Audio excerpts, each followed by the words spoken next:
La Unión Europea suena muchas veces como algo lejano, abstracto, casi burocrático, como si fuera una mezcla entre una oficina gris de funcionarios con café frío y una reunión eterna que nadie entiende del todo, pero cuyas decisiones acaban influyendo directamente en lo que pagas en el supermercado, en lo que cobras, en lo que puedes decir y en lo que no.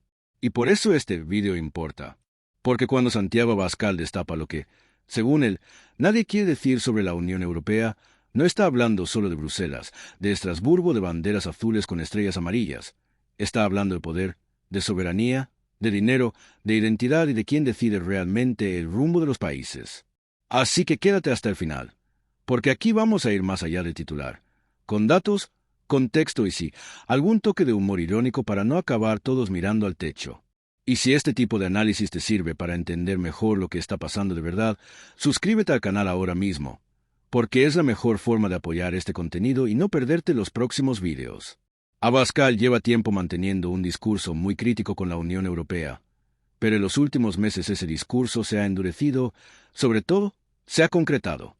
Ya no se queda solo en frases generales sobre Bruselas o las élites europeas, sino que pone sobre la mesa decisiones concretas, políticas concretas y consecuencias muy reales. Su planteamiento parte de una idea básica: la Unión Europea, tal y como funciona hoy, ha dejado de ser una comunidad de cooperación entre naciones soberanas para convertirse, según él, en una estructura política que impone agendas ideológicas, económicas y sociales a los Estados miembros, muchas veces sin un respaldo democrático claro. Y aquí es donde empieza el debate de fondo, porque esta crítica no es nueva, pero sí cada vez más compartida por sectores muy distintos de la población europea, no solo en España. Cuando Abascal habla de que nadie quiere decirlo, se refiere a algo que muchos políticos tradicionales evitan expresar con claridad: que el poder real de decisión en muchos ámbitos ya no está en los parlamentos nacionales. Y no es una teoría conspirativa ni una exageración de barra de bar.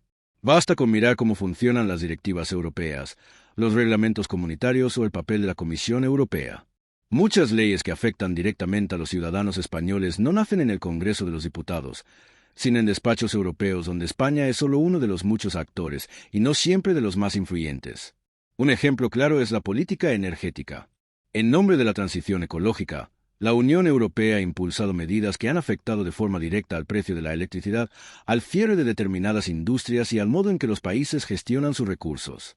Abascal critica que estas políticas se apliquen de forma uniforme, sin tener en cuenta las realidades económicas y sociales de cada país. No es lo mismo Alemania, con su músculo industrial y su capacidad de absorber costes, que España, con un tejido productivo más frágil y una dependencia mayor de determinados sectores. Y sin embargo, la normativa es prácticamente la misma para todos. Aquí es donde él ve una pérdida clara de soberanía y una desconexión entre quienes deciden y quienes sufren las consecuencias. Otro punto central de su discurso es la inmigración.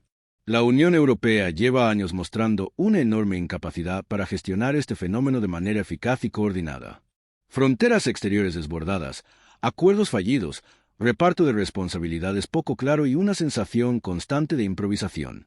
Abascal sostiene que Bruselas exige solidaridad a los Estados miembros, pero no proporciona soluciones reales ni asume los costes políticos y sociales de sus propias decisiones. En el caso de España, como frontera sur de Europa, esto se traduce en una presión migratoria constante, con impactos directos en la seguridad, los servicios públicos y la convivencia social. Según su visión, la UE habla mucho de valores, pero actúa poco cuando esos valores se ponen a prueba en el terreno. Y aquí es donde entra una de las críticas más duras: la doble vara de medir. Abascal denuncia que la Unión Europea es extremadamente estricta con algunos países en materia de déficit, reformas económicas o políticas internas, mientras mira hacia otro lado en otros casos por puro interés geopolítico. Este argumento conecta con una percepción cada vez más extendida entre los ciudadanos, que la UE no trata a todos por igual y que el peso de cada país importa más que el cumplimiento real de las normas. No es casualidad que este mensaje cale especialmente en países del sur, que han sufrido durante años políticas de austeridad muy duras, mientras otros estados tenían mayor margen de maniobra. En el plano económico, Abascal insiste en que la Unión Europea ha favorecido un modelo que beneficia a las grandes corporaciones y a determinados intereses financieros, en detrimento de las clases medias y trabajadoras. Habla de una Europa que regula hasta el último detalle de la vida cotidiana, pero que es incapaz de proteger a sus ciudadanos frente a crisis económicas, inflación o pérdida de poder adquisitivo. Y lo hace con un tono que mezcla indignación y sarcasmo, porque, según él, resulta irónico que se prohíban pajitas de plástico mientras millones de europeos no llegan a fin de mes. Humor negro, sí, pero con una crítica de fondo bastante clara. A mitad de este análisis conviene hacer una pausa y recordar algo importante. Si este vídeo te está ayudando a entender mejor el debate sobre la Unión Europea y el papel de España en ella, suscríbete ahora. No cuesta nada y ayuda mucho a que este tipo de contenido siga llegando a más gente que quiere informarse y no solo consumir titulares rápidos. Volviendo al núcleo del discurso, Abascal también pone el foco en la cuestión democrática. La Unión Europea tiene instituciones elegidas por los ciudadanos, como el Parlamento Europeo, pero también otras con un enorme poder que no son elegidas directamente, como la Comisión Europea. Para él, este diseño genera un déficit democrático evidente, porque decisiones cruciales se toman sin un control político directo comparable al de los parlamentos nacionales. Esto no significa que la UE sea una dictadura, pero sí que su estructura se aleja del modelo de democracia representativa que los ciudadanos entienden y esperan. En este contexto, Abascal plantea una pregunta incómoda. ¿Quién responde cuando las cosas salen mal? Si una política europea fracasa, los gobiernos nacionales suelen cargar con el desgaste, mientras que las instituciones europeas quedan en un segundo plano, protegidas por una capa de complejidad burocrática que dificulta señalar responsabilidades. Y esto, según su visión, genera una desconexión peligrosa entre el poder y el ciudadano, alimentando la desafección política y el auge de movimientos euroescépticos en toda Europa. Otro de los aspectos que destaca es el cultural e identitario. La Unión Europea se presenta a menudo como un proyecto basado en valores comunes, pero Abascal sostiene que, en la práctica, esos valores se interpretan de forma muy ideológica y cambiante. Denuncia que se promueven determinadas agendas culturales desde Bruselas, sin respetar las tradiciones, la historia y la identidad de cada nación. Aquí su discurso conecta directamente con una parte del electorado que siente que la globalización y las políticas supranacionales diluyen las particularidades nacionales en nombre de un supuesto progreso uniforme. No se trata solo de banderas o símbolos, sino de modelos de sociedad. Abascal critica que la UE intervenga en ámbitos que, a su juicio, deberían ser competencia exclusiva de los Estados, como la educación, la familia o determinadas políticas sociales. Y lo hace planteando una dicotomía clara: o una Europa de naciones soberanas que cooperan libremente, o una Europa centralizada que decide por todos. Esta simplificación, aunque debatible, resulta muy eficaz a nivel comunicativo y explica en parte por qué su mensaje encuentra eco. En el plano geopolítico, la Unión Europea atraviesa un momento especialmente complejo. Conflictos internacionales, tensiones con potencias como Rusia o China, dependencia energética y una relación ambigua con Estados Unidos. Abascal sostiene que la UE no actúa como un actor fuerte y coherente, sino como un conjunto de países con intereses divergentes, incapaz de defender sus propios intereses estratégicos. Según él, Europa ha perdido peso en el mundo porque ha priorizado debates internos y agendas ideológicas sobre la defensa de su seguridad y su autonomía estratégica. Este argumento se refuerza cuando se analizan decisiones recientes en materia de defensa y política exterior. La UE habla de autonomía, pero sigue dependiendo en gran medida de la OTAN y, por tanto, de Estados Unidos. Para Abascal, esta contradicción evidencia que el proyecto europeo está mal planteado, mucha retórica, poca capacidad real de acción.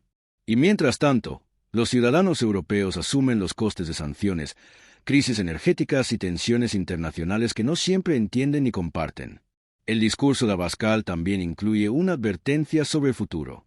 Según él, si la Unión Europea no cambia su rumbo, el descontento seguirá creciendo, la distancia entre las instituciones y los ciudadanos será cada vez mayor. No plantea necesariamente una salida de la UE, pero sí una reforma profunda que devuelva competencias a los Estados y limite el poder de las instituciones supranacionales. Esta postura busca diferenciarse tanto del europeísmo acrítico como del euroescepticismo radical, situándose en un punto intermedio que defiende la cooperación sin renunciar a la soberanía. Aquí es donde entra el elemento más polémico. ¿Es viable esa reforma?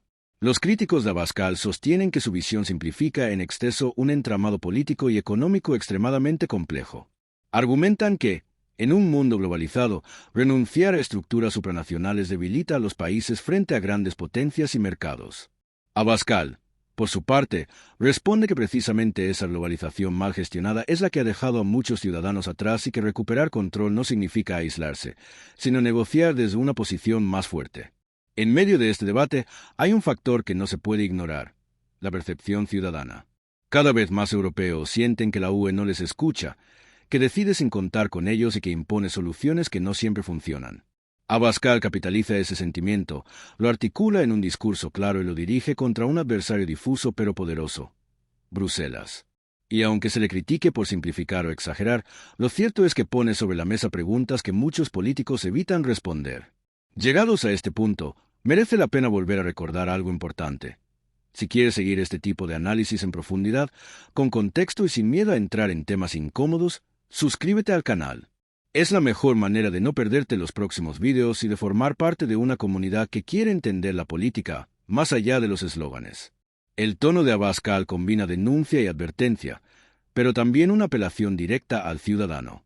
No habla solo votantes de un partido, sino a cualquiera que sienta que las decisiones importantes se toman cada vez más lejos de su realidad diaria. Utiliza un lenguaje sencillo, directo, a veces irónico, para contraponer la vida real de la gente con el lenguaje técnico de las instituciones europeas. Y ahí está una de las claves de su éxito comunicativo. Traduce debates complejos en mensajes comprensibles, aunque eso implique sacrificar matices. Sin embargo, también es importante señalar que la Unión Europea no es un ente monolítico ni un villano de película. Está formada por estados, gobiernos y representantes elegidos, incluidos los españoles. Muchas de las decisiones que se critican han sido apoyadas o aceptadas por los propios gobiernos nacionales. Abascal apunta a Bruselas, pero la responsabilidad es compartida. Este matiz, aunque menos atractivo desde el punto de vista narrativo, es fundamental para entender el verdadero funcionamiento del sistema. Aún así, el mensaje central queda claro. La UE necesita una reflexión profunda sobre su rumbo, su legitimidad democrática y su relación con los ciudadanos. Y Abascal, con su estilo provocador, fuerza ese debate. Puede gustar más o menos, pero resulta difícil ignorarlo.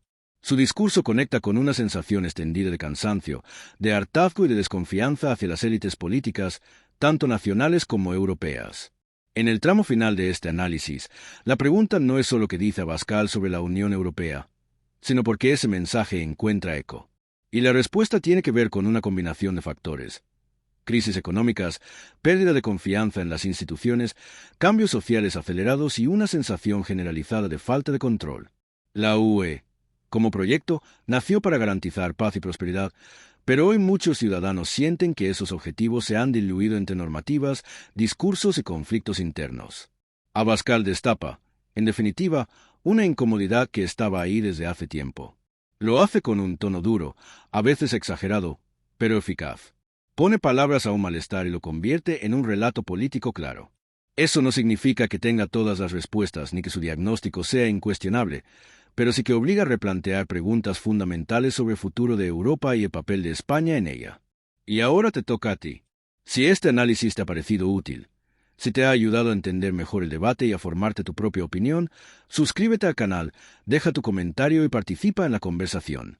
Porque más allá de banderas, discursos y titulares, la política europea nos afecta a todos, queramos o no. Y entenderla es el primer paso para no dejar que otros decidan por nosotros sin que nos demos cuenta.